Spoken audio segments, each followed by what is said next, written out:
All right, so we're going to go ahead and get started. Welcome everyone to the city's Community Safety Forum. This is our fourth of what is a bi-monthly convening on community safety topics. And when we started, what would be 8 months ago now at this point, we really did this purposely, so because there's so many different elements of community safety, we wanted to give space and time to go more in depth on each of the topics that we're trying to explore, while also using each of the opportunities to provide an update on the community safety in general in the city, sort of the major headlines that happen to be in that particular month, so people can sort of continue to track the progress of the city as we address the multifaceted elements of our community safety challenges in the city.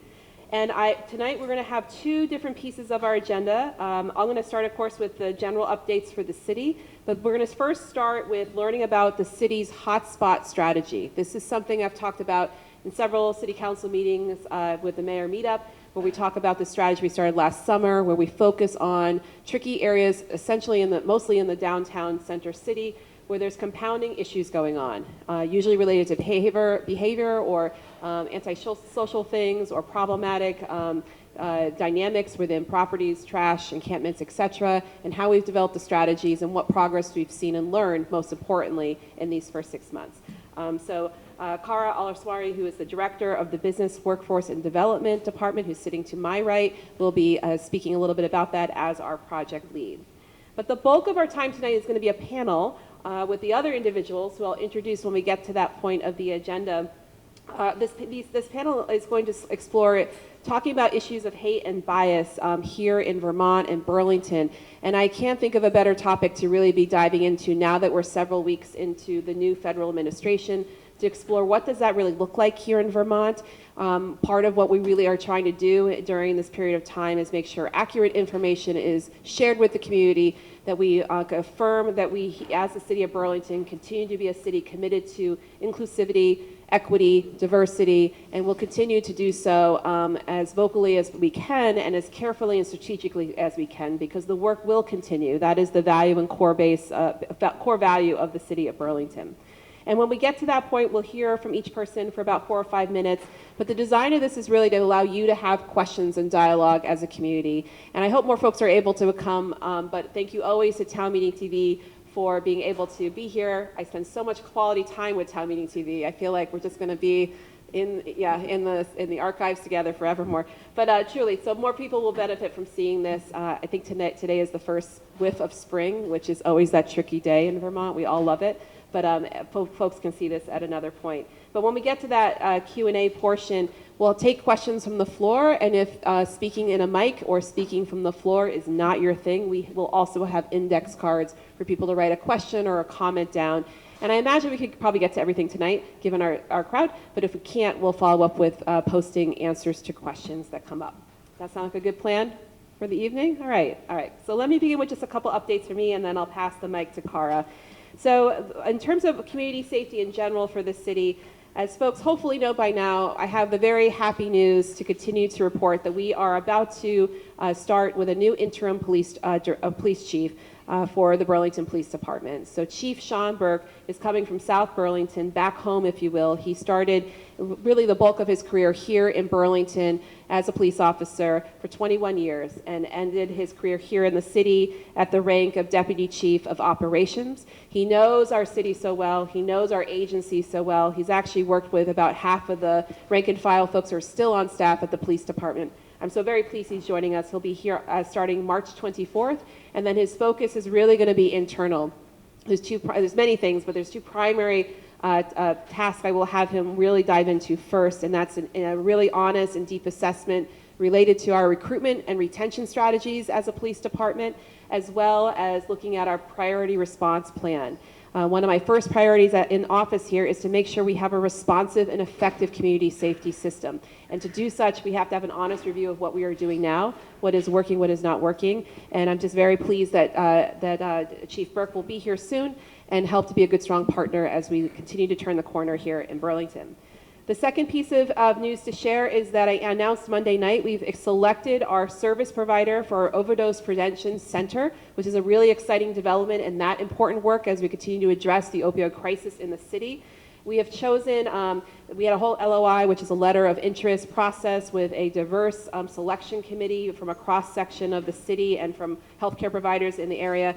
And they selected Vermonters for Criminal Justice Reform, so VCJR, which has been a panelist up here at another community safety forum.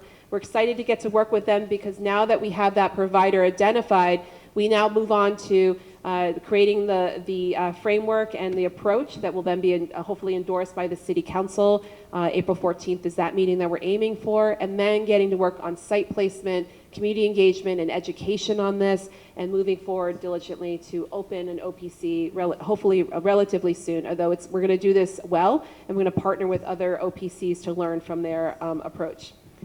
A couple other just quick updates for you. I just want to make sure people continue to be aware, because when I talk about community safety, it is a nuanced and multifaceted reality for Burlington, including those who are unsheltered in our community. We are facing a very critical decision by the governor in the next couple of days with the Budget Adjustment Act.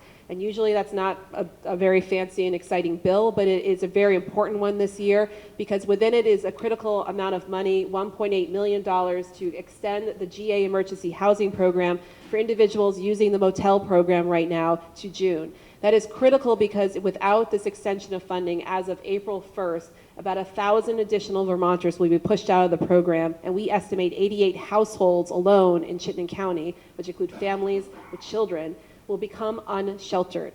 We saw waves of this in the fall, and it is a critically unsustainable reality here for the city of Burlington. And I am deeply concerned as your mayor around the additional burden this is going to place on Burlington to support these poor folks. And so if you are so moved and interested, I encourage you to call the governor and to advocate for the passage and his signature on BAA, the Budget Adjustment Act.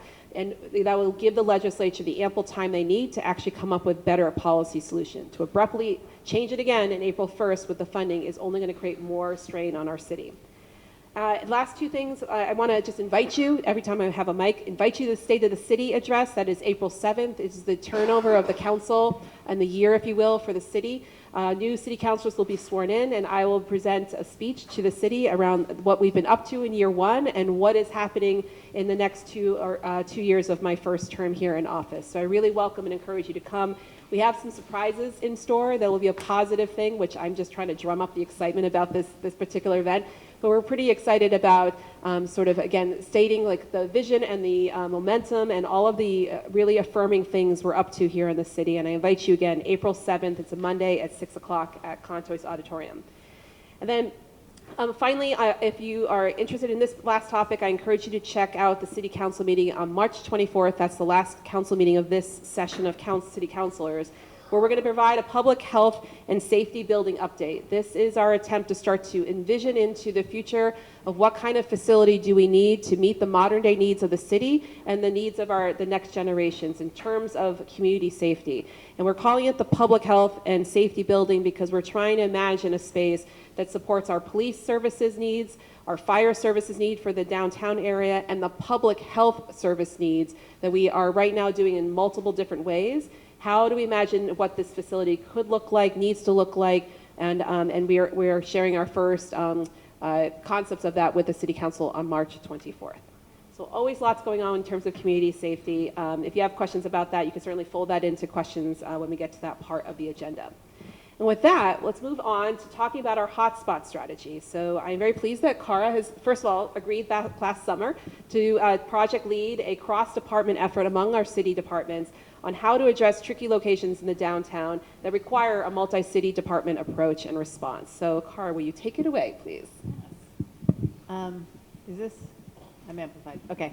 Hi, welcome. My name is Cara Al-Nasraoui. As the mayor said, I'm the Director of Business and Workforce Development, and I'm also the Director of the Church Street Marketplace. Under the mayor's leadership last summer, we started these hotspot meetings. The definition of the meeting was to create an internal group in the city. So we included the police department, the fire department, Department of Public Works, Sarah Russell, who's our special assistant to end homelessness. The library attends these meetings. It was a chance for all of us to share our observations and also share feedback that we had from businesses or from the public. It allowed the city to sort of keep an overview of what was going on, because sometimes complaints or ideas or feedback come to us in disparate ways, and two different departments, and we're not always communicating. It also afforded us an opportunity to brainstorm solutions that might not include direct police intervention, to try and find some community ways or some ways that did not involve arrest and incarceration, but that could perhaps allow us to find some relief to some challenging street level issues that we had. First, what we did was to identify hotspots, and that might seem easy. You might walk down the street and you might see an area that appears to be housing problematic behavior on a regular basis. However, we did note that some hotspots came up at different times of the day. There were different ones in the evening. There were hotspots that moved to different areas and created difficulties for residents or businesses in those areas. And sometimes that was even helpful to get on the police's radar. As you know, our police force is depleted at this time, and so there aren't as many foot patrols out there. So if officers are just responding to calls, they might not always have the chance to really be out on foot and identifying areas where problematic behavior is starting to cluster and fester, so to speak. So some of our solutions were easier than others, and some haven't been able to be implemented yet. And I'll just give you some solutions that have resulted from these hotspot meetings. We've had some difficulties in the Marketplace Garage. For those of you who park there, you may have noticed that. We now have a sheriff who's there for certain hours during the day. And this sheriff has not arrested anyone in his tenure there. He's been there for months. He's excellent at de-escalating and helping individuals communicate and move along, and we found that that was a great solution. Some of you may know that the city runs a winter market in City Hall Park. We have sheds and we have artists and makers that sell their goods. That's an evening market, and during the day those sheds are empty. So we worked with the special assistant to end homelessness, who worked with community social service partners to use those sheds during the day to provide social services, to connect with individuals who were living in the park or spending all their days in the park, who maybe we weren't having enough contact with them, maybe they weren't on our radar. So it was a way to repurpose some of the infrastructure we had for one event, but use it as a way to connect with this population more. We also identified that some of our beautiful older buildings, there are recessed entryways. And that recessed area before the door, let's say, to a business, that's considered private property, and the police don't have authority in that area. Turns out a simple solution is, if a business owner puts a sign in the window of that door that says no trespassing, then the police are able to engage with that population more and try and have a little more control over that area. So simply just asking private property owners to put a no trespass sign up gave the police a mechanism where they could engage with that population more. We found that there were trailers and meters bagged that were associated with some of the construction work that we're doing on Pine Street. Some of those trailers were in the parking lot next to this building. They were placed in a parallel manner that was creating sort of a zone in between those trailers where individuals were engaging in illegal activity. Simply moving, asking our contractors to reposition those trailers solved that problem completely. We have for example, the police department also was able to communicate to the library that they felt there were some areas outside the building that weren't as well lit as others, and it would help them if they could light them better. We temporarily added other forms of private security at times in the city.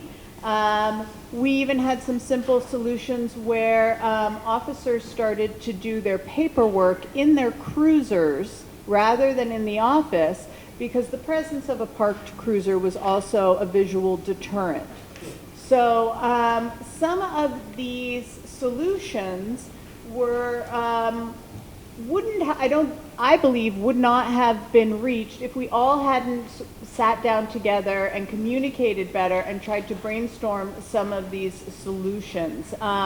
We've also identified that our houseless population is in need of a place to store their belongings, and we're working closely with our special assistant to end homelessness to also achieve that as well.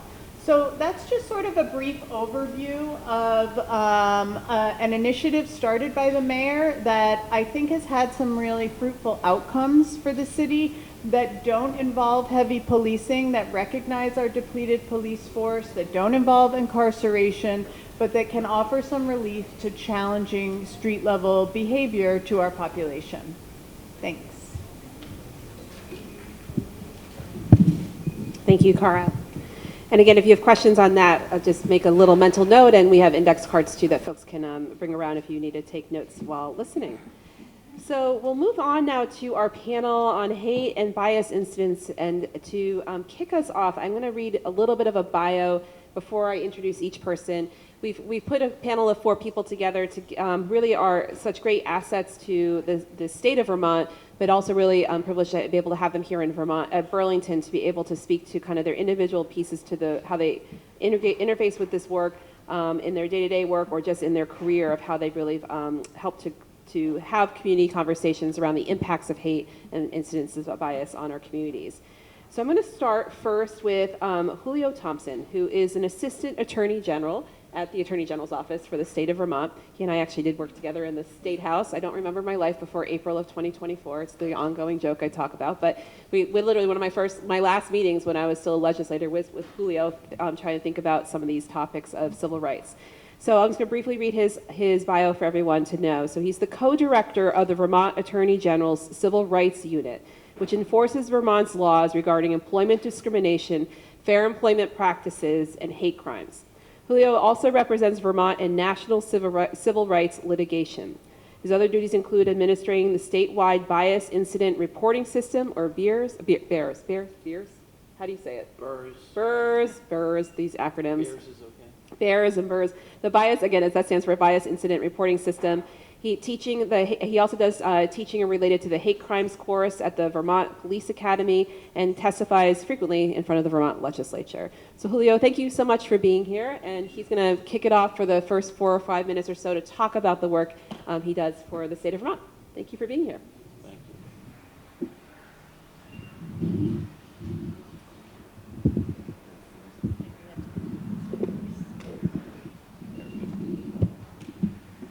I don't usually talk, I don't know if that's on, I don't usually talk in a microphone, so let me know if you can't hear me back there. I'll use mostly my voice.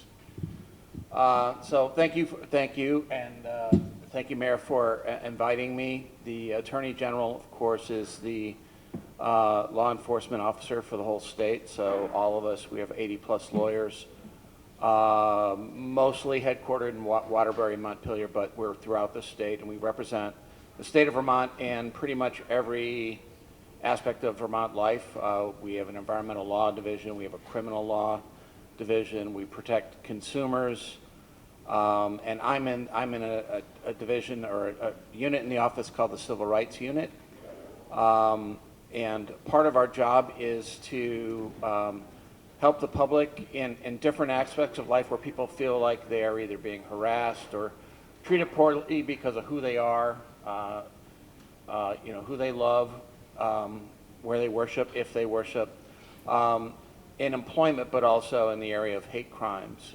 We have a criminal division that might take a case involving a hate crime. A hate crime in Vermont is simply any crime or an attempted crime that's committed based on the protected characteristics of an individual, their race, their gender identity, sexual orientation, place of birth, age, and disability and so forth. And we have enforcement authority both on the criminal side, so people get arrested and criminally prosecuted. But we also have a civil side where we can take people to court if necessary to seek a court order to keep the parties apart, keep people safe. And part of our operation in the office is also for cases that aren't really suited for court or cases where they're unsolved cases, to try to provide some support for the victims or the targets of hate, even if it's a case that isn't ultimately going to go to court. And the way we do that is that we ask law enforcement and the prosecutors to voluntarily tell us whenever they receive a local report of any kind of bias incident, whether or not they know it's a crime. We don't expect everyone to know like where the lines are with the First Amendment and so forth if it involves speech. But we just want to know about it, and so we can try to figure out how we can help or who can help in the state of Vermont. It's a mistake to think that we can arrest our way to deal with bias in the community, and so what we try to do is figure out a more creative approach. So sometimes law enforcement contacts us where they know something is not a crime, but it's spread fear and harm in the community, and they know that their authority is at or near its limit. And then the question for us is, okay, if it's not a criminal justice problem, is there another way to address this issue? And that can be through restorative justice and working with community justice centers. I see a familiar face from community justice in the room, to just try to brainstorm, because the old way of doing business in Vermont for government employees would be, for the lawyers especially, can I take this case to court? If I can't, sorry, we can't help you. And then we're on to the next case. And our job is to try to hang on and work with people and try to find the right place for the problems that they're facing. And part of that also is hearing from community members, organizations or individuals, educators about what's going on in the schools, what's going on in public spaces. Some of those cases don't come under our authority. They may come under the authority of the Human Rights Commission, which is ably represented here by my colleague, Big Hartman, you'll hear from in a moment. But again, the approach for us is try to have no wrong door. So people can always come to us, and we'll help we work out. And it's not just giving you an email address. It's getting on the call with you and give you a warm handoff to the right folks. And to try to figure out what you want. Because just because we can take a case to court doesn't mean that the victim or the family or the community wants that route. So we're very focused on what the individual or community needs are, and then we try to work and brainstorm together to try to figure out an approach. So I think, is that enough Yes, for me? you're almost Okay. right on time. That's amazing. Thank you. All right. I love when I don't have to cut people off. That's awkward, but I do it all the time, so it's okay. Julio, thank you so much. So to keep in the spirit of the state of Vermont, I think we're going to go next with Big. So Big is the executive director of the Vermont Human Rights. Let me actually read your actual bio. You're the executive director and general counsel for the Vermont Human Rights Commission. They have been an attorney practicing in Vermont for nearly 20 years, focused on labor, employment harassment, and discrimination. They started at HRC as a staff attorney investigator in 2021, and Big, as I mentioned before, is now the executive director and general counsel and has held that role since 2023. They are a member of the Governor's Workforce Equity and Diversity Council, have led many trainings about discrimination and harassment prevention for workplaces, property managers, landlords, government leaders, schools, and the public, and engaging in public forums such as this. So Big, welcome to Burlington, and thank you for being here. Hi, thank you so much for having me. It feels very wrong to use a microphone in a library. I feel like I'm breaking important rules. Okay. So the Human Rights Commission is an independent state agency, and our mission is to advance full civil and human rights for all Vermonters. We have three main areas of jurisdiction, and that are mainly our work is in the fair housing, enforcing Vermont's fair housing protections. We also enforce our anti-discrimination protections involving places of public accommodation. So that's actually really broad. It includes any place that's open to the public or serves the public. It could be businesses, municipality, police agencies, state agencies, hotels, you know, basically anywhere that people can go and receive any kind of service or benefit is a place of public accommodation. And a lot of folks, I think, don't realize that they have protections against discrimination in those places. And then we have a small bucket of cases that involve employment discrimination, just involving state of Vermont as the employer. So the bulk of the employment discrimination cases are going to be processed by Julio's office at the Civil Rights Unit, but a small portion come our way just because it's the state of Vermont that's the employer. The majority of our staff time is spent processing complaints, inquiries from the public, and then converting as many of those as we can into discrimination complaints, which our office investigates.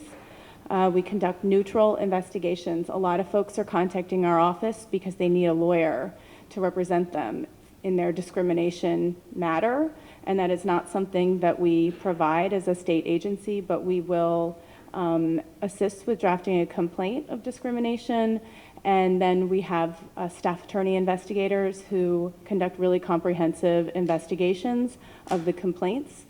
And then we also sometimes will enforce our state law protections against discrimination through litigation. Right now, as we sit here today, we have about 90 cases that are active complaints, and we have 16 cases that we are the plaintiff in court against individuals or entities that we believe have violated our anti-discrimination protections. So aside from our complaint processing work, we're also as involved as we possibly can be with a small staff in doing policy work and prevention work. And that's really about education and training. That involves, you know, educating landlords and property managers about fair housing rules and obligations. It also, we've been trying to do more and more harassment prevention training for workplaces, and where we see a really high need is in schools. One of the important places of public accommodation that we see a lot of discrimination sadly happening in is our school system. This can be elementary schools, high schools, and I gotta say middle school's the worst. But when students are exposed to discrimination and harassment in school, and the schools fail to take prompt and appropriate remedial action to stop that discrimination and prevent it from recurring, they could potentially violate our public accommodation statute. We have a large body of cases right now involving schools. And so we're trying to get ahead of that issue as much as we can by providing prevention programs, training and education for administrators, educators. We're starting to expand and support some student-led trainings around harassment prevention. It's a lot about like know your rights and bystander intervention. We're gonna hopefully be spearheading a program to support parents in knowing their rights and doing what they can to protect their kids and kids in their communities from harassment. Everyone is sticking their landing within 20 seconds. This is so great. I'm going to have a lot longer. Well, I'm going to have you talk to every future panelist ever so that y'all can offer your tips to them. Well, thank you, Vig, very much. And when we get into the question, like one of the first questions I'm going to ask folks is, because I think this is good for just orientation of how people got to this particular table and what people do. But I will come back and ask you, what are you starting to see here in Vermont and in Burlington, either since January, where we had a change in the federal administration, or in general, what trends are you seeing and related to our communities, related to hate and bias? So you can get a little cue up of that question. And my next two panelists can feel free to start to dabble in that area as you introduce your organizations and work. Next, I'm going to go over to this direction to Jim Carrier, who is a longtime journalist and author of 12 books. We're very fortunate he's now based here in Burlington but he began his career in journalism in the radio news and worked as a correspondent and editor for the Associated Press and spent 13 years as the Rocky Mountain Ranger for the Denver Post before freelancing for the New York Times. In 1998, prompted by the dragging death of a black man in Jasper, Texas, he joined the Southern Poverty Law Center in Montgomery, Alabama. He created the community guide, for which we have a few copies of here tonight, the guide called 10 Ways to Fight Hate, which is this little thing, and published a traveler's guide to the civil rights movement. As I mentioned before, now he's based here in Burlington. We're very fortunate to have him consider this home with his wife, Trish, and is a lecturer and author up at the University of Vermont. So Jim, thank you for being here today, and the floor is yours. Thank you, Madam and Mayor, and for having me here. I wasn't for a long time I guess you could say an activist. I was a journalist, which meant that I reported the news, and I didn't think it was my job. In fact, I thought it was not my job to actually become involved in bias or hate crimes other than to report that. Well, that changed when I was living on my sailboat in Key West and freelancing and read a little paragraph in a newspaper about this guy named James Byrd, who was dragged to death by 3 skinheads up in Jasper, Texas in 1998. I thought, this is a hell of a story. So I flew up there, not really knowing what I was doing. And it happened the day I arrived was when both the Klan and the Black Panthers were marching through town. That was an exciting day. But I thought, well, what am I doing here? I had, back when I worked in Denver, I had been interested in figuring out what do you do when there is there was a day when there was vandalism in a Jewish cemetery. Well, what do you do? Well, I happened to think while I was showering one day about that song, If I Had a Hammer. And I went down to the basement and pulled out my old Peter, Paul, and Mary album, and there it was. Pete Seeger was one of the writers. And so I wrote to Pete Seeger in Beacon, New York. That's all it said. And by God, he answered. And he said, well, I can't let you use the title for this, but it's people like you that need to do something about that. So while I was in Jasper, I went to a stationery store, borrowed a typewriter and some paper, and I wrote down some ideas that Jasper could do to, hey, how would you possibly heal a community with something like this? And one of them was pretty obvious. Back in the days of segregation, they had filled in the community swimming pool to prevent integration. They also still had fences between the white and the black neighborhoods. There were 2 steps right there that the community could do. Anyway, I went back to my boat. I discovered the Southern Poverty Law Center, told them that I would come up and give them 3 months of my time in exchange for their data so that I could write a book about this. So I sailed up what I thought was the River of Darkness through past Selma, Alabama, to Montgomery, Alabama, and parked at this crummy old marina. And the next morning, I actually had a few drinks that night to celebrate my arrival, and I let slip that I was up there going to do something for the Southern Poverty Law Center. The next morning, somebody knocked on my boat. I was living on my boat, and there was this good old boy there who owned the marina, and he said, I've got some good news for you. There's been a cross burning. That's how it started. In fact, there had been. Anyway, I went over to the Southern Poverty Law Center, and they asked me to update a booklet that they had done because the fame came from fighting in the Klan. And they said, what you do? Well, so I sat down as a reporter, and I called every major human rights organization in the country and said, what do you do when there's a hate incident or thing? And then I boiled these ideas down to 10 steps. And the very first one is act. Do something. And this isn't just for the professionals. This is for you when there's something in your community and someone who has been hurt by a bias incident. And I have extra copies here. I made some copies. We're all out down there, but it's also online. And so there are 10 steps which I can go into, but you basically act, do something. You join forces with other people. You support the victims, which is very important. And you speak up, educate yourself. Actually, you look inside yourself to what biases you might have. And then you pressure the leaders, and you teach acceptance in the schools.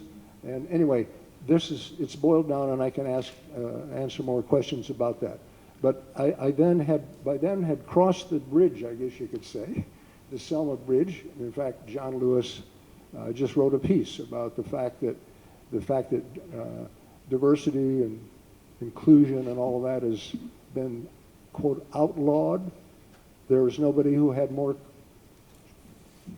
courage than John Lewis, who wrote the introduction to my guidebook of civil rights sites, than to stand on the top of that bridge in Selma, Alabama, and face the Woody folks. And it just disturbs me that major organizations, including the universities, are actually abandoning DUI because some bully in the White House told them they needed to do that. Anyway, with that, I'm happy to be here, and in any way I can help, let me know. Okay, thank you, Jim, so much. And then finally, but not least, last but not least, I should say, we have Melissa Bata, who's joining us from Vermont Interfaith Action. Melissa joined VIA 14 years ago as a part-time healthcare organizer. She advanced to the role of lead organizer for the movement toward a moral economy campaign in 2016 and played a key role in the 2020 Raise the Wage campaign. Her dedication to civic engagement led her to spearhead the successful 2022 Pass Prop 2 to abolish slavery campaign here in the state of Vermont. And while based in central Vermont, she also leads VIA's initiatives here in Burlington, focusing on critical issues such as housing and homelessness, immigration reform, and corrections policy. And now she serves as, it's not in your bio, but the executive director of VIA. About 6 months ago or so was appointed to that role. So welcome to Burlington, Melissa. Thank you for being here. Thank you so much, Mayor. And I do have to give a shout out to my other co-lead on the Prop 2 campaign who is here tonight, which is Mark Hughes with the Vermont Racial Justice Alliance. We spearheaded that campaign to pass Prop 2 together. And it wouldn't have happened if it hadn't been the hard work that he did in Montpelier to get that going many years ago. So yes, I've been working with Vermont Interfaith Action for close to 14 years now, and we are a faith-based community organizing federation. We started out in Burlington with a handful of congregations, and we now have over 70 congregations and affiliate congregations across the state, and we are active in about 5 counties across the state, Chittenden being one of them, Washington, Windham, Windsor, Addison, and Bennington counties. Our primary role is we organize within faith communities around issues of social justice that arise from having what we call listening campaigns. We have hundreds, if not thousands, of one-to-ones with folks to just listen to what their needs are, what keeps them up at night, what are their concerns. And for the most part, they have been kind of low-hanging fruit issues, such as making sure that we have access to healthcare facilities when they get moved, or making sure that sidewalks are being taken care of by our municipalities. And over the years, we kind of developed into having issues that reach more Vermonters across the state, and that's where we kind of got into the healthcare realm and the minimum wage. And the minimum wage campaign was part of what we called a movement toward a moral economy. And in, I would say, the last 6 years, we've also gotten into some of the federal issues. Immigration has been one of those key issues where about when 2020 happened and COVID shut down the world, essentially, we had a number of essential workers that were going out and still continuing to do their jobs, and most of those essential workers were undocumented immigrants. And yet our country still does not recognize any legal pathway for citizenship for those folks, and VIA was one of several thousand organizations that were really fighting on the front lines to try to create a legal pathway for citizenship for folks who have been here for decades, are part of our communities, are sometimes leaders in our communities, who deserve a chance to not be afraid of stating where they came from and where they, what their citizenship status is. And I would say that in the last, after that campaign kind of waned because it wasn't taken up, immigration kind of dwindled. But in the last 3 months, I have given over seven or eight Know Your Rights trainings. I have spoken at least half a dozen congregations or denominations on the issue of immigration because folks are scared. Once the current president repealed the sensitive locations memo where ICE agents are now able to come into our places of worship and try to detain folks that do not have proper documentation, it really, it got the folks, our clergy and our faith communities really upset because it not only endangers folks who are, who might not have proper documentation yet to live here, but it also really interrupts our ability to be able to worship in the way, in the manner that we want to worship. And so a lot of our faith communities in the state of Vermont, their denominations are part of lawsuits currently who are suing the government over the resending of that memo. And I think locally it's really woken folks up to the need to make sure that we are taking care of our neighbors. Another way that we are seeing some pushback from what's happening currently is in 2017 we actually had the Islamic Society had a hate letter mailed to the society, and the faith community came together and we showed up on Friday for their Juma prayer, folks from across faith denominations, and just were like, we are here to support you. You know, if you receive a letter stating that folks are going to come and harm you, then we're here to support you. And I think from that movement came out what we're currently rolling out is looking at what does it mean to have resilient communities across the state of Vermont. And I can speak more to that later. Thank you, Melissa. So this is an opportunity to open it up for questions and comments from the floor. Again, a reminder, if you don't want to speak in front of everyone, that's absolutely perfectly fine. We have index cards that Sinead and Joe and maybe Becky are going to hand out if folks would like that. But to sort of kick it off while you think about what topic or question you might have for folks, for those who haven't really touched yet or want to touch more in depth about what's been happening, especially since January, I welcome maybe some initial thoughts from panelists around what has started to change, especially here in Vermont, and also what are things that places like the city of Burlington as a city, but also community members, what are things we should be leaning into and paying attention to be of support? I think one of the worries I have is around folks retreating and becoming passive in this time out of fear or whatever other motivations. And so I'm just curious what you're seeing and what you would really suggest in this current day folks here in Burlington and the city of Burlington be thinking about. Well, there's a fairly well-known truism that if you have a public official leader of some kind who is speaking hate, that person gives basically a license to other folks to do the same. And they come out from under the rocks, and they feel emboldened then to do, to actually act out the biases that they already have. And I think that's one of the things we saw that in the first. We see it all the time, but we certainly are seeing it again since this administration in Washington. When you start making fun of people, or I can't even repeat all the awful things that are said about people, then there are people who will pick up on that, and the next time they see a person of that particular class, they will feel free to say something or act or hurt or threaten. And so that's something that we do see it here in Burlington, believe it or not.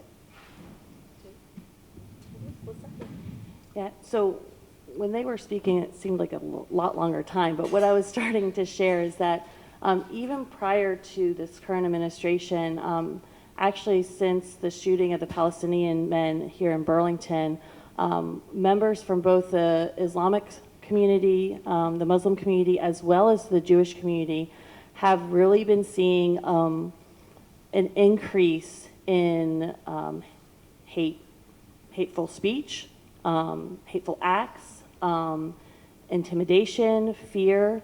And so back in July, once we were able to secure a little bit of funding, we had an organizer start doing one-to-ones across the state. And I think she's done close to 100 one-to-ones with folks from all across the state. And we were able in January to launch what we are now calling the Vermont Community Resilience Campaign. And we are meeting online once a month. We've separated into 3 different subgroups, subcommittees. One to look at policy around anti-hate initiatives and how we can promote a community that is for everyone. We also have a subcommittee on community building and education. So how are we getting these ideas out to the public? How are we making sure that we are building communities of resilience and not isolating ourselves and only knowing people who are like us? I mean, that is one of the biggest things that drives hate, is when you do not have the ability to get to know folks that think differently than you do, that look differently than you do, that worship differently than you do, that act differently than you do, and see them as human. That's what can continue to instill that fear in one another. So we want to make sure that we're building communities that are resilient to that sort of stuff. And then the third is coalition building and rapid response. And this is where we're housing some of our immigration work to make sure that the folks in our communities who are members of our communities and who are part of our communities are feeling safe and protected in this time that we have right now. And even though we are an interfaith organization, we accept folks from all faith traditions. So even if you're not a member of a faith community, you're more than welcome to work with us. We don't really, we work with anyone who is of goodwill and shares the same values as us. And so I would say that if in this time, I think the biggest thing that we can do is act. If this is something that you're seeing in your community and you're wanting it to not be here, then we need to act on those things and be able to get more involved with our community members.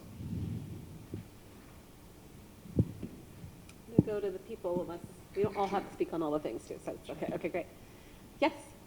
Do you mind? Yes, you get to go first. Yes. Do you want to stand up and just use that mic, or you can speak really loudly. Nope, that's for. Nope, never mind. So can you speak loudly? I can speak very loudly. Thank you. How's that? Thank you. It's a Thursday night.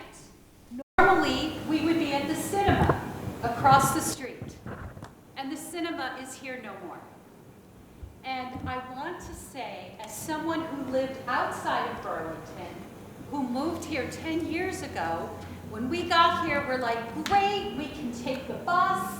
Let's get rid of our car. Let's be more sustainable. And it's interesting how now when we go to see a film, unless it's a VTIF film, we're having to drive out to Essex or Williston, and we're seeing Burlington people saying, can you believe this? We're having to drive, we don't have a cinema anymore. And that is, I recognize a recreational example, but that example illuminates someone who intentionally moved here, who my shoe store is gone, my cinema is gone, I ride the bus, our bus drivers are being assaulted. The legislature is currently considering a bill to create bus drivers as a protected class because some of them are being assaulted by riders. And I'm one of those people sitting on the bus trying to promote, in my own way, diversity on that bus, because there are a lot of people who have cars who won't even consider taking the bus, but if you take it, you see different slices of Burlington. You have opportunities to interact with different people. You have opportunities to model what does it mean to be a civil, polite citizen. and say thank you to that bus driver. And so for me, I love this city. I am invested in this city. If it doesn't work for us any longer, we're capable and able, and we can pack up and leave. But we don't want to do that. So for me, the observation is that there has been a shift. And I was so excited when the Public Safety Committee was formed, and I read all the names, and there's great diversity on it. And I'm waiting to hear, like, has the report been issued? What is happening? What can we do to work together so that we all feel safe here? So that I can go to a coffee shop and work and not be subjected to a disturbance that makes me feel unsafe, that makes the staff feel unsafe. This happened just a few days ago. I keep coming downtown. I have friends who say, I don't come downtown anymore. I want this city to be a success. So and I realized that was quite a bit of information, but I wanted to provide concrete examples, and I want to know what the Public Safety Committee is doing. When will the report come out? I think Ingrid Jonas is superb. I want to hear, where are we in that process? So I'll take that question. I mean, our panel tonight is focused on the piece on hate and bias incidents, and we've talked about this in other community safety forums as well. So I'm happy to give a little bit of an update and then follow up with you afterward if that's more useful for you. So I believe what you're referring to are the community safety advisors that I convened at the end of last spring. They worked into the summertime, and they did issue a report, and we reported on that in our September community safety forum. I asked them very specifically because there's so many pieces of community safety to get very specific around tangible, actionable items we could do in the first year and pass off to Ingrid Jonas, who's the senior advisor on community safety that we just hired in September. And so I don't have the list memorized, I should have brought it with me, but some tangible examples of that are, for example, more access to public bathrooms and understanding where the gaps are. We've had to shift a lot of available bathrooms, and it's really created a real strain on the places that are remaining open, such as the library that we're sitting in. Cara just happens to be one of the people engaged with that work. So over the fall, just to play that one out for you, over the fall what we did was map the city to see where within a 2 to 5 minute walking distance were public bathrooms available. And then how did that change by season? How did that change by hour of the day? And we are starting to use that information to plug the gaps, basically. Of course, some things come on and off as businesses have decided, because of the behavior sort of you're mentioning, where things are not able to sustain. So we're currently underway with trying to bring more public bathrooms online. That includes leveraging opportunities where things are being built right now, where we can add a public bathroom access as part of our leverage point as a city with the negotiations that happens in development, for example. But everything, I will tell you, is much harder than you anticipate. You would think, oh, just open a bathroom. But there's additional things that must be considered around upkeep and safety and maintenance and the staffing that is required. The one that's in City Hall Park, in theory by design, is something that would be a 24/7 resource people could use. But the upkeep of that, with the combination of the other stressors on people who use the bathroom for other purposes other than just access to a bathroom, are all things we have to plan and consider around. So that one tangible example, while so helpful and feels very tangible and actionable, has resulted into much more layers of things for us to plan around and problem solve around. Another example, though, that we have taken action on, and it's a good plug, not that you queued me up for that, but is our community safety response system. And starting very first, as we get a more comprehensive and responsive system, when we look at the priority response plan, as I mentioned in the beginning, what we've already done is update our response system, so you know who to call. We have a handout, which I'm sure someone will hold up in a second, that we continually have updated since the advisors gave that recommendation to us. We updated in the fall, we updated it last in January. What you'll see on here are direct phone numbers to resources like the Street Outreach Team with Howard Center. That is the call to make, and we give a little description there. When you have someone who is having erratic behavior, may not be, hopefully not violent and whatnot, because that would be a 911 call to the police. But if you're concerned for their well-being, et cetera, we try to really educate people so you know who to call more directly to get the kind of response that you really need for that scenario, among other examples as well on that sheet. That's been really widely well received, and especially as we continue to evolve it, so it has all the resources on there and not sort of the assumption that you're just sort of supposed to figure it out. And it also helps our dispatch, knowing that you're using the direct lines that are really helpful to get the right kind of response. So those are just 2 of the list of 6. I'm happy to talk more about it offline with you. And even though Cara is also our business and workforce development, we could talk a lot more about use of public space downtown, the challenges of losing our movie theater, the other technical things that make that even more difficult than you would imagine around relocation. But as we think about the economic vitality of the downtown, we are very much front of mind around how do we bring people into the community, because part of community safety is people taking their space, being part of the community, coming in. Really challenging what I find to be a very tired narrative around Burlington is that it's just permanently unsafe. That's not the everyday reality. And yes, we have challenges we're still tackling, but we want to be a community where we have opportunity for people to come down, to engage, to do everything that you outlined. And we're making incremental movements and progress, but it is an incremental process given how long it took for things to spin into the reality that we're living in. So happy to follow up more offline. Just want to give you at least that update for now. Yeah. Other questions from folks or comments?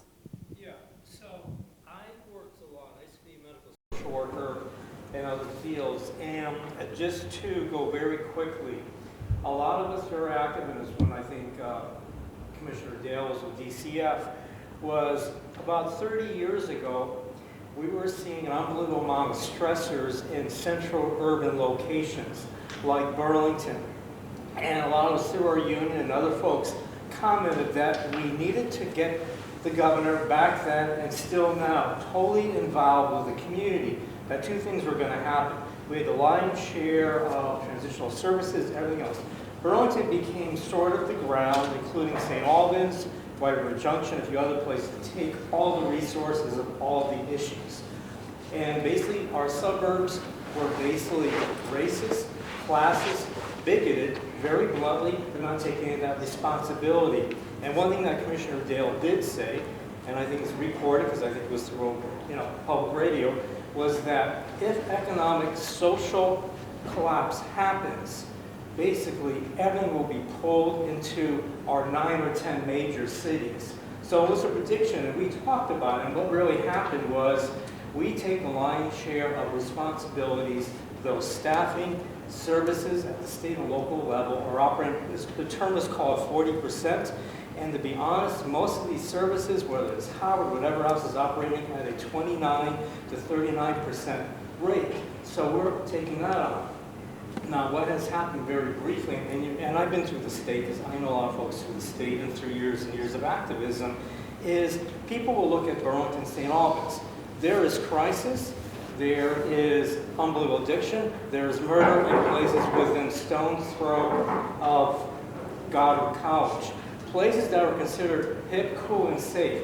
You don't have to go to Barry. You don't have to go to Burlington. So what has really happened when people do like, what's Burlington going to do? It's like, what is our administration from the governor down all the way through our state going to do to resolve these issues? Because the microcosm that may happen here that stands out here because of a larger population is happening up in Sutton. It's happening through all these small communities. And it's a delusion to think, or I would say a cognitive dissonance, that we are not having smaller patterns of crisis and unhoused people and drug overdoses in the smallest, more rural parts of this. So I want to kind of bring that present, since you in the front know what's going on. I think part of it is we really have to put a lot of pressure on the governor and all the folks at the state level, and then pretty much let's get off this bias, because Burlington is doing more than its share compared. Matter of fact, if Montpelier did the share that Burlington is, this state would be in much better shape than it is. And enough said. Thank you. Thank you. Do any panelists want to reflect on those themes again? I'm happy to take it, or I'm happy to as a member of the state government, so I don't work for the governor's office. I work for the attorney general, who's a separately elected official. I guess I would say call us. I have to say we have this statewide bias incident reporting system, and curiously Burlington is one of the more quiet communities we have. So town of Hartford talks to us more about bias incidents in general and not just per capita than Burlington does. And there could be many reasons for that. You have a lot of people working on those issues, and so maybe you all feel that it's handled. But to the extent you're looking for additional research, resources or partnerships, I say call us, because we cannot begin to work on any problems if we don't know about them. And it may not be that we're the person to call every time, but I would just point out that we answer every call. We follow up with everybody. Vermont has 80 plus police departments, roundabouts. They have 14 state's attorneys. And this is one of the quieter counties for us. And so I think other communities that are smaller that have worked with us have found that there are benefits to doing that. And sometimes it's just to hear from the Civil Rights Unit that, yeah, this is not an issue for law enforcement. Like maybe the First Amendment does draw a firm line, and maybe people feel more trusting in hearing that from us and the Civil Rights Unit than they might from their county sheriff, for example. But then the question is, okay, so we can't punish the speaker in that case, but the First Amendment doesn't prevent us from helping the people who are harmed. And that's the conversation that we like to have. So I say call us, because we've been wanting to hear more from Burlington and the county. It's the whole county. It's not just this city, but we're waiting for that opportunity. We can't send people out here to look for it ourselves. We need to hear from people, because the communities are co-partners in public safety. I mean, we are co-equals here, so we need you as much as maybe you need us, or more. We'll need you more. Thank you. Thanks, Dave. Does anyone else want to comment on that up here?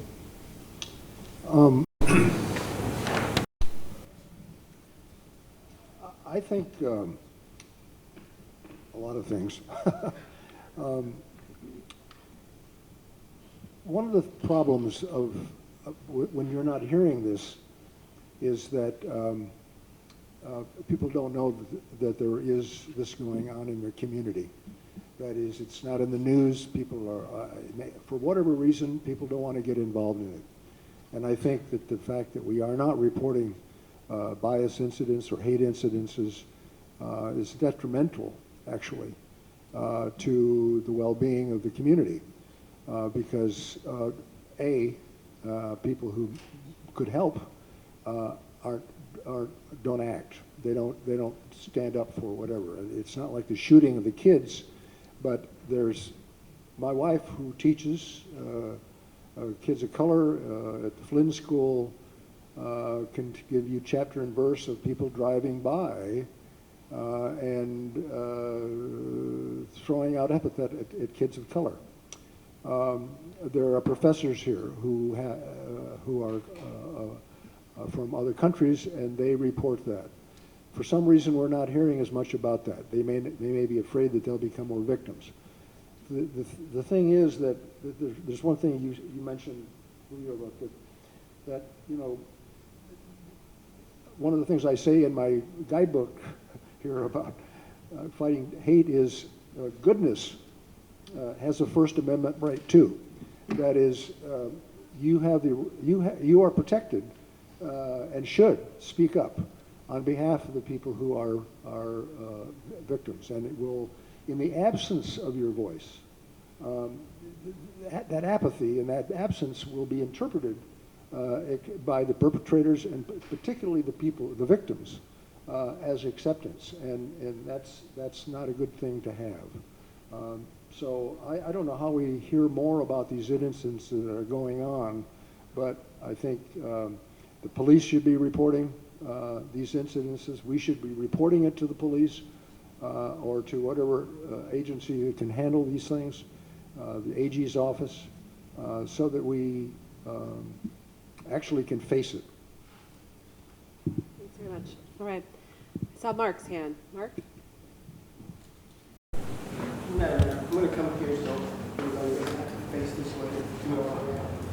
So thanks, and I also want to just shout out to Big and Julio. I'm Reverend Mark Hughes. I'm the executive director of Fezar Movie. Yeah, I wanted to just address kind of the elephant in the room, first of all, is before beginning the hate crimes, what's going on right now is at the velocity and the intensity that the rollbacks of civil rights laws are happening at the federal level. It's unparalleled, except for to a time somewhere around 1880, maybe somewhere around 1920 at the latest. So what we're talking about is the rollbacks are so significant. And it's hard for me to hold it together as I say this, because we're sitting here in this room and having this conversation, and I'm wondering where everybody else is. So I'm a little bit tricky, so bear with me for a minute. So that's what's going on right now. And I know there's, what we're here to talk about is really about hate crimes. So I think the first part of my question, or first comment, is if I'm not mistaken, Julio, that a hate crime, there has to be an underlying crime first, and then it's kind of like you tag the hate onto it because you have to charge with the crime first. Is that correct? Roughly, yeah. Okay. Because I think I remember that's the dilemma that we ran into when TJ went down to Burlington and refused to charge a crime. Instead of charging a crime, in fact, he said it was freedom of speech. And that was really the genesis of this so-called bias reporting, which I never really understood because it was kind of a pivot after that, what I think was a very tragic thing that happened, because there were 3 crimes that I can name right now, which I won't get into. So anyway, I just wanted to first just to talk about hate crimes and say, with the wide discretion that exists and bias that exists within policing and also up to and including the Office of the Attorney General, sometimes it's hard to even get a crime charged. And unless we do get a crime charged, we can't have a hate crime.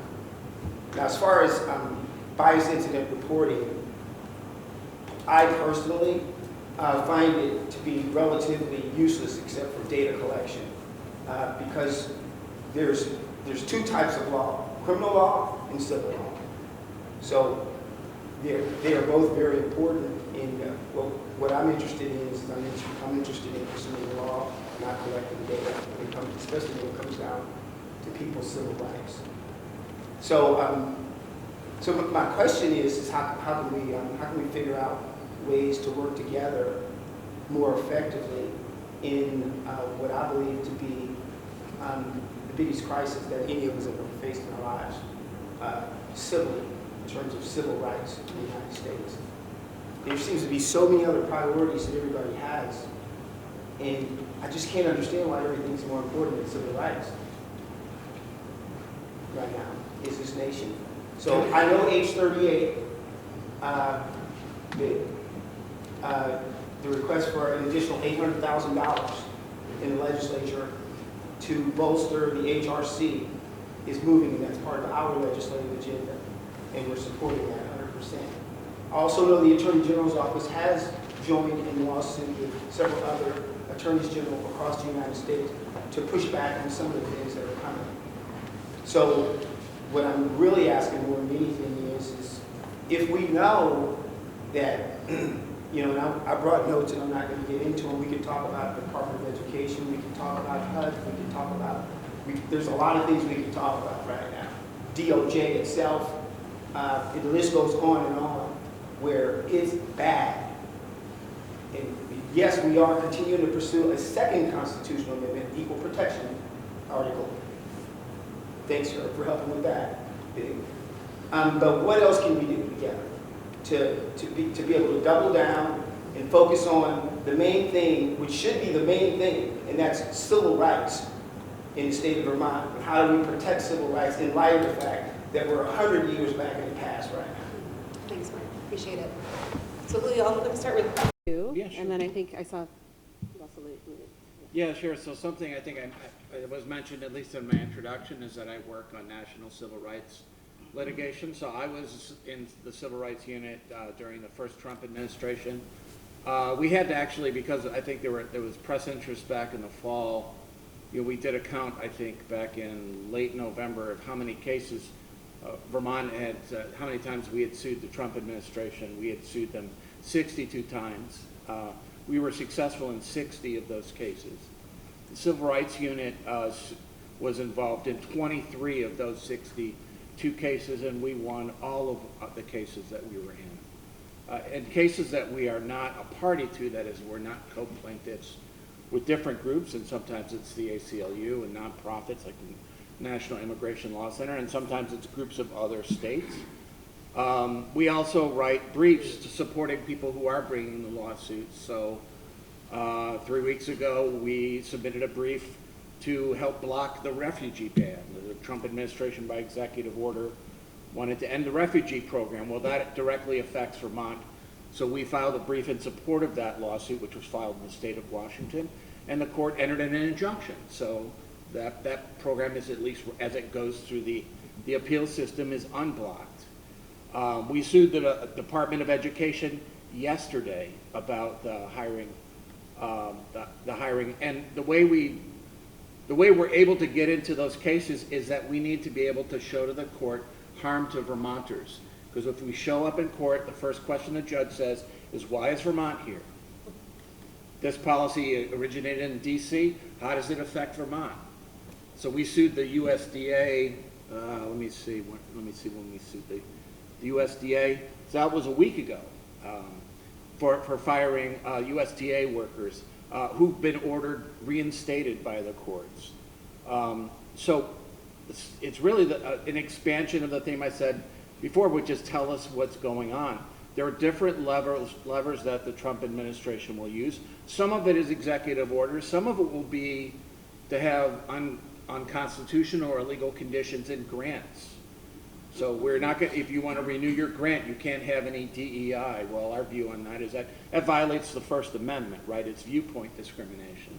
And so there are multiple challenges on DEI requirements for anyone who has a government contract. So we're monitoring that. I think right now we're in 7 cases.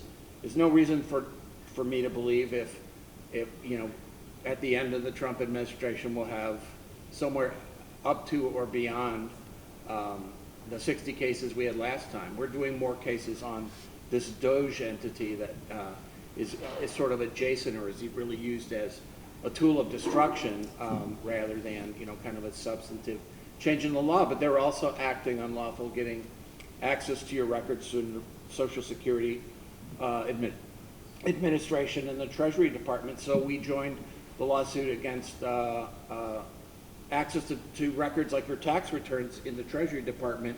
That was a case that we filed in New York, and again, we were successful in keeping that group of 19 to 25-year-olds out of your tax records. So, the AG has made a firm commitment to defend Vermonters against unconstitutional illegal actions.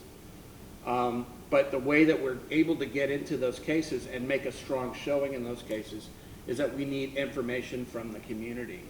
So, and we've been hearing from school boards, we've been hearing from various nonprofits about things that they've heard or they hear are going to come as new grant conditions. So we need to know that, because we don't get copies of all of the thousands of federal grants. We need to know when things are happening, and then we try to figure out what the response is. And then we have those conversations with other allies in other states about where are we going to file the lawsuit. So birthright citizenship, 14th Amendment, that's a constitutional right. The executive order came out January 20th. We were in court January 21st. 2 weeks later, that's been blocked. So we can move relatively quickly. That was one we anticipated they were going to happen, but some of the things, like the OMB freeze, we weren't expecting that. I think it was 25 hours later, we filed a lawsuit and blocked the OMB freeze. We do this with a coalition of states and nonprofits. We all work together, and we file these cases in different parts of the country because some judges won't issue a nationwide order. They'll only issue it for different parts of the country. But we just need to hear from folks and need to know what's going on. And in some cases where we think we need to put on evidence. We ask Vermonters in different cases to provide their stories and put it in an affidavit that we put into evidence in front of the judge. We did that in the first Trump administration on the DACA case. We had a medical student at UVM who was a DACA recipient, and UVM was going to lose out on a cancer researcher if that program was rescinded. And so we were able to enter on the basis of that one medical student who was brave enough to have his name out there. And ultimately blocked the effort to terminate DACA before the district court all the way up to the Supreme Court. They're coming after it again, and so we need Vermonters to help us work on those cases. So we need to hear from you. And I'll say, Mark, thank you so much for your question. On the civil rights front, in Vermont law, we have stronger civil rights protections than are available under federal law, and there is nothing that the Trump administration can do about our civil rights that we have under state law. That's one of the primary things that our office does at the Human Rights Commission, is enforce and protect our rights under state civil rights protections. So those are not going anywhere. And I also feel really proud that we are a state that is active in fighting to protect our civil rights under federal law as well. And there are the best minds, the best legal minds in the Attorney General's office are the people working on those cases. And so I think I think that my hope is that the Trump administration is accidentally creating a new civil rights movement that's going to be at the state level. In 1880, there weren't civil rights protections in the state laws. We have them on the books, and we're going to have them in our state constitution as well, under the new equal protection provision as well. Thanks, Dave. And Jim, you wanted to jump in, and then I'm going to say yeah, briefly, I want to push back on this idea that reporting of a bias incident that doesn't rise to the level of a crime is just data gathering. It is not. If I know about it, and maybe it's somebody on my street, or is something I can do, part of the whole idea of this 10 Ways to Fight Hate, it's not for the officials, it's for you. It's for citizens to say, okay, that person, that does mean something to the person who is biased against, okay? That is a hurtful act, and that person needs support. And that's one of the things that can be done. So the more that we citizens know about the fact that this is happening in our community, the more that we can react to it and be a positive force against it. Now, it just occurred to me now that this DEI pushback or fallback or whatever you want to collapse, it boggles my mind, actually. I just wrote a piece about the fact that John Lewis, think of the courage it took for him to stand on the top of the Edmund Pettus Bridge and face those cops below and get his head knocked out, right? Well, what's going on with institutions that, in fact, are collapsing because a bully tells them to get rid of diversity? Who's against diversity, equity, and inclusion? Really? We're just going to announce that that's not going to be something we're going to do anymore? I think we as a citizen, in daily basis, actually, can push back against institutions that are doing that, and certainly if people in our community are being harmed by that pushback, we can speak out against it. Thanks, Jim. And I'll just wrap up because you mentioned federal grants, and so here in the city of Burlington, we saw in January the beginnings of frozen federal grants, even just for our city, and just want to be clear that there's no bubble over the city of Burlington. And so we have been diligent trying to figure out how to adapt around those conditions. While some, thank you very much, AGO's office, have become unfrozen and money is in theory going to flow, it is a real reality. But as folks know, we have the Racial Equity, Inclusion, and Belonging Office, REIB, here in the city of Burlington. And long before Trump became the new president, back in this current fiscal year that we're in that started in July, I consciously put the 5 FTE positions from one-time funding, which had no longevity for it, I have some of our staff are here today, into our general fund, which is our local operating dollars and our own local resources, because that is clearly a value here for the city of Burlington. And by extension, we want to make sure that that has continual and sustained funding and not reliant on any federal sourcing. So that's 5 FTEs that are deeply embedded within the city now, and making sure we can advance those priorities of equity, inclusion, and belonging within our 18 city departments. That thankfully is not at risk, whereas other things are trickier for us to navigate as we continue to navigate the budgetary realities of the city of Burlington. More on that on March 24th if you want to find out about our next fiscal year budget. So we have time for one more question. I was going to give to Cheryl here. Cheryl? I'm going to use your idea here, Mark.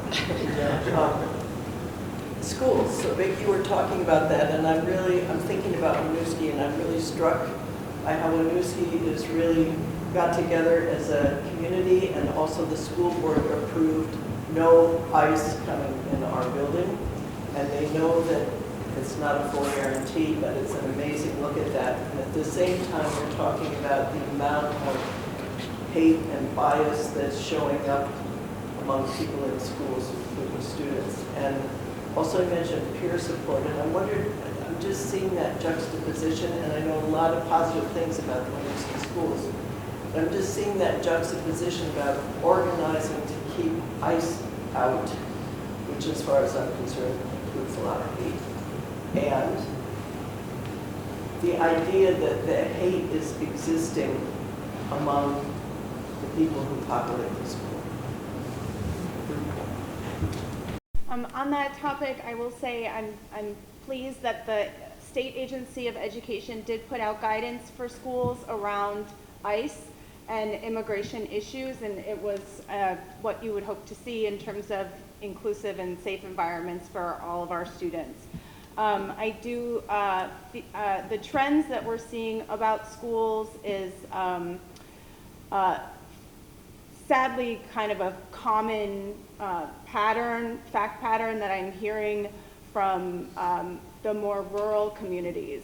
The folks where there's just a handful of students of color in the building, and it is primarily racial harassment that we're seeing them experience, but we do also see too much queer and trans hate happening in schools, as well as disability-related discrimination and harassment. Those are kind of our 3 main categories that we're seeing harassment in schools happening, and it is we're one of the only places, our office is one of the only places that can really investigate that separate from the school itself, and there is a real high level of need for schools to have the support that they don't always have enough resources to be doing a lot of DEI and community building and culture shifting at these in these rural schools amongst so many other challenges. And it's a struggle for me this year to look on it. What's happening at the legislature is such a focus on education funding that we're not really looking at the problems of day-to-day kids in these schools, especially around feeling welcomed and included and respected. And then the schools are not always equipped at knowing how to prevent this from happening again. And that's where there really needs to be more resources for doing the education and like the culture shift work. That's a long time process. Yeah, I want to add to that. So a lot of the conversations that I've been having and hearing about discrimination based on religion, based on your faith tradition, is coming from the schools. It's coming from what kids are saying to students, to the children of our faith communities. I've heard that from a couple of different rabbis where there are kids in their synagogues who have had anti-Semitic things said to them. And in some cases, they're able to deal with them. In other cases, it was off school property, or no one else was around when the incident happened. And this is happening too with our Muslim kids as well, where, I talked with one woman whose daughter was essentially benched from the varsity basketball team because of the bias of the coach. And the school district thankfully dealt with it, but it took almost over a year, and it was just this mom who was just, fighting against the entire school system, basically trying to get those accommodations, or trying to just get her daughter to be able to be at the level that she was at on the basketball team. And I think that one of the things that we are seeing at Vermont Interfaith Action is we are seeing that it's the kids that are doing these to the other kids, it's because of what they're hearing at home, right? And it gets back to what you were saying earlier, Jim, is that when we have people in positions of power, when we have elected officials in positions of power who are saying hateful things and are committing hateful acts, it then gives permission for everyone else to do that.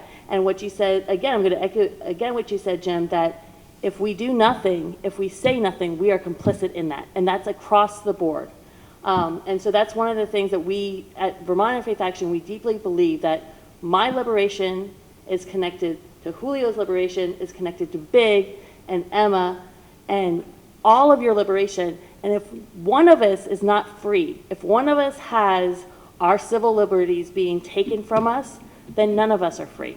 And so if we're not in this moment doing something about it, then we're being complicit. Thanks, Melissa. All right, that's a very powerful way to wrap up the panel portion. So Melissa, we're going to mic drop it right there on that one. So I just want to, again, thank everyone for attending here tonight. A reminder, these are bi-monthly, so our next one will be on May 8th at 5:30 at Contoy's Auditorium. We tend to go back and forth between the library. Thank you again, library, for hosting us, and the staff for staying late to keep the space open for us. We'll announce the topic there soon enough, but that's in about 2 months. Another reminder on just community safety. On March 19th, I began last month a monthly press briefing on all of the community safety pieces to try to do more to get the communication out, so because there's lots going on. So the next one will be on March 19th at 11:30 at City Hall. We're trying to figure out a way to stream that so the public can also take place, and it's not just for the benefit of the media, sort of like the good part of COVID days is when there was a regular briefing on what was happening. So we're trying that as a new method. March 19th will be that next press briefing. So with that, thank you very much. We encourage you to stay and say hello to neighbors for a little bit, and then we'll wrap up and close out the library by 7:30. Thanks so much, everyone. Appreciate it.